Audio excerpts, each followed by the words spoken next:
trench titans discovered? 11,000 meters deep sea cameras capture massive Hadal Zone shadows, 2026, trench titans. Beyond the crushing limit 7 miles beneath the ocean's surface, steel folds like paper. At 11,000 meters, the pressure reaches nearly 16,000 pounds per square inch, enough to collapse submarines, shatter hulls, and turn rigid metal into twisted debris. Sunlight never reaches this depth. Sound travels differently. Time feels suspended in cold, black silence. And yet, in 2026, something moved down there. Something massive. Something bioluminescent. Beyond the crushing limit for decades, the Hadal Zone, the deepest trenches of Earth's oceans, remained nearly unreachable. The Mariana Trench, the Tonga Trench, the Philippine Trench, these abyssal scars plunge deeper than Mount Everest is tall. Traditional deep-sea cameras failed repeatedly. Housings cracked. Lenses imploded. Wiring disintegrated under the relentless squeeze of the ocean. But in early 2026, a breakthrough changed everything.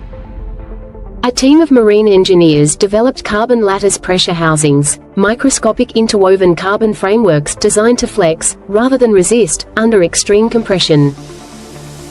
Instead of fighting pressure, the housing distributed it. The result, the first high-pressure optical system capable of filming continuously at 11,000 meters. The mission objective was simple: document microbial and invertebrate life in the deepest known oceanic trench. No one expected giants. First light in absolute darkness, the descent took 4 hours. As the probe dropped through the ocean column, sunlight faded into blue, then indigo, then black. By 6,000 meters, even bioluminescent flashes grew rare. At 10,000 meters, the world became absolute. The Hadal Zone is not simply deep. It is alien. Temperatures hover near freezing. Pressure crushes molecular structures. The seafloor is layered with fine sediment, ancient debris drifting down from above for millennia. When the carbon-lattice camera reached 10,982 meters, it stabilized 2 meters above the trench floor. For a moment, nothing appeared on screen. Then the lights activated. The beam cut through particulate haze. And something shifted in the darkness. The first shadow. At first, researchers believed it was a trick of sediment disturbance. A cloud stirred by the probe's descent. But the shadow had edges. It moved against the faint current. Slowly. Measured. The form extended beyond the light's perimeter. Only fragments were visible, curving lines, massive arcs of darkness bending away into black. Then came the pulse. A soft glow. Blue-white. Rhythmic. Not electrical interference. Bioluminescence. The pulse originated from within the shadow itself, spreading along faint internal channels like veins illuminating under skin. It was enormous. Scale estimation from laser rangefinders suggested the visible segment alone spanned at least 30 meters.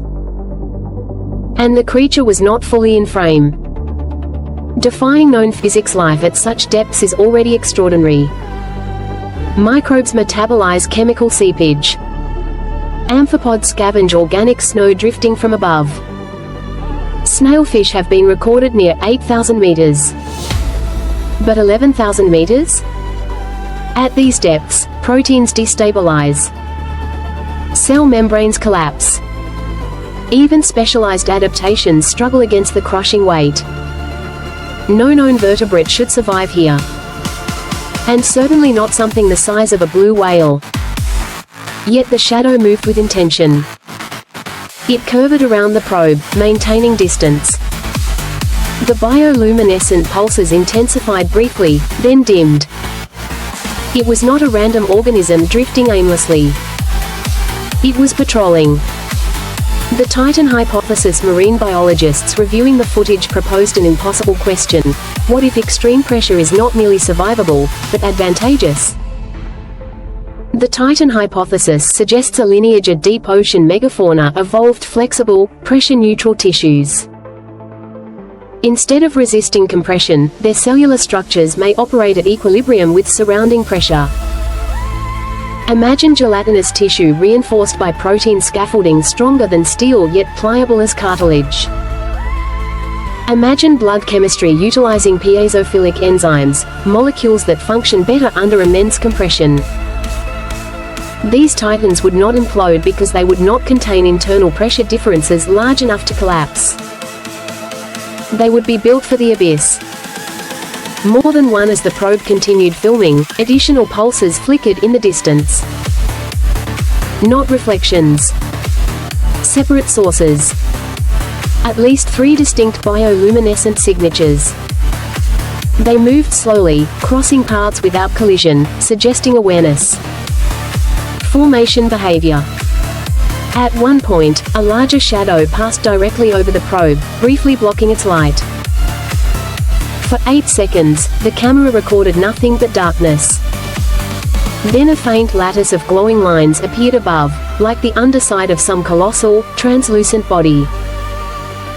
The patterns resembled branching networks. Circulatory? Neural?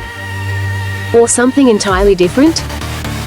The soundless world hydrophones recorded low-frequency vibrations during the encounter. Not seismic tremors. Not tectonic shifts.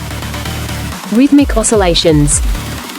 Too structured to be random. The frequencies were below human hearing but, when amplified, produced a deep, resonant hum. Communication? Echolocation? Territorial signaling? We do not know. But the signals corresponded with visible bioluminescent pulses, suggesting coordination between light and sound. Hidden evolution. If trench titans exist, they represent an evolutionary lineage isolated for millions of years. The Hadal Zone is not merely deep, it is separated by geography. Trenches are isolated basins divided by continental plates and mid-ocean ridges. Species evolving there could remain genetically distinct, unseen by surface ecosystems. Gigantism in the deep sea is not unprecedented. Giant squid, colossal squid, amphipods larger than expected. But these shadows dwarf known deep sea giants. Their energy source remains unknown. Some scientists speculate they feed on tectonic chemical plumes, subtle nutrient streams rising from subduction zones. Others propose they are slow metabolism organisms, requiring minimal energy over long time scales. Minutes might be seconds to them. Years might pass like tides. The second descent. When the probe's battery neared depletion, it began its ascent. As it rose, one titan followed. Maintaining distance. Its glow pulsed steadily until approximately 10,200 meters, then stopped. The shadow dissolved into darkness. As if respecting a boundary. Or unwilling to enter shallower, unstable waters. The probe surfaced 14 hours later. Data intact. Footage undeniable. Rewriting the abyss. Skeptics argue sediment displacement and optical distortion can exaggerate scale. That bioluminescent plankton could cluster in misleading patterns. But plankton does not cast kilometer-long shadows. Sediment does not maintain formation. And pressure housing sensors recorded mass displacement in surrounding water consistent with a body far larger than known Hadal fauna. The implications are staggering. Earth's deepest trenches, once thought barren and lifeless beyond microbes, may host megafauna thriving under pressures that crush our strongest machines. Life not just surviving. Dominating. The quiet beneath the Hadal Zone remains one of the least explored places on Earth. We have mapped Mars more thoroughly than our deepest oceans. And now, 7 miles down, something ancient moves through eternal night. Massive. Silent. Bioluminescent. Titans patrolling a world where bone and steel fail, but they endure. The next descent is already planned. Stronger cameras. Longer recording windows. Better hydrophones. Because if trench titans exist, we are only beginning to glimpse their domain. And in the crushing silence of the abyss, something is watching the light descend once more. Please like, subscribe and follow for more.